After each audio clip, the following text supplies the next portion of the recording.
So welcome everyone. I'm here with Marty Weiner. He's a sculptor, healer, and philosopher.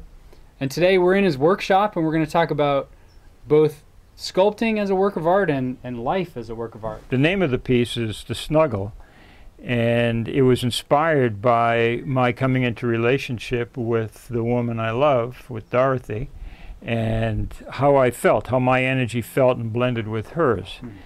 I felt how, you know, that feeling of when you kind of like blend in with somebody and you begin to snuggle with them and it gets real cozy and you feel like they're completing you and your energy is coming together and all of that.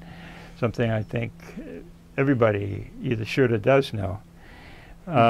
It was inspired by that, and what happens to me when I get that feeling in me of enjoying that quality of energy starts to build up and starts to overflow and wants to express itself.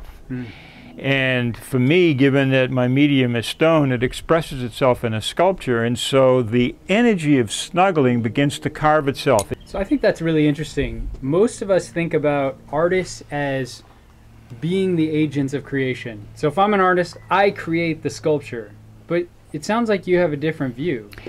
Yeah, at least the way it affects me. I don't know how other artists create, but I know with me, if it's just coming from me, it's just going to come out of my psychology. And it's going to be meaningful to me as a piece of my life, as an expression of my life. But as an artist, what I'm interested in is something more universal, something that touches other people.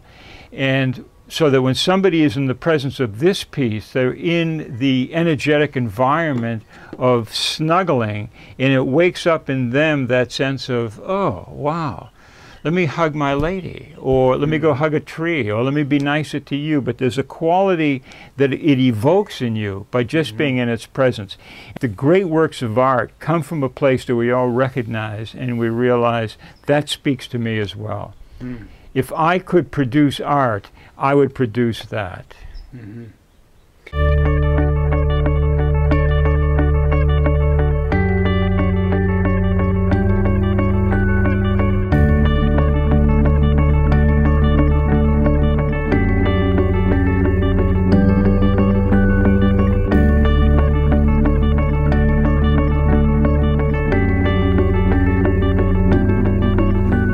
Well, what I call it is to make where you are a holy temple. I realize that where we live is not, let's say we, I mean all of us, where we live is sacred ground. We live in presence. I don't know how else to put that. Oftentimes, and presence shows up as it is. It shows up as our life, which oftentimes doesn't feel like it's very special. In fact, usually it doesn't, so that we're constantly trying to get from where we are to some other place, some other form, some other job, some other relationship that is going to be better or more satisfying. And given that all of life shows up on the canvas of the present, which is sacred ground, we already are in touch with ourselves, with the most sacred of all spaces. And what I wanted to do was create the space I was living in as a reflection of that, a conscious reflection of that. And so I started putting glass up on my wall and started building a temple, and as a reminder that where we are is holy ground.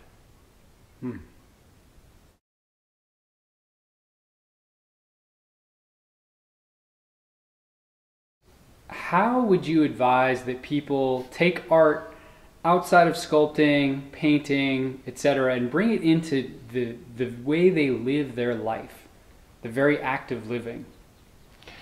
To appreciate that their life is in fact already an art form.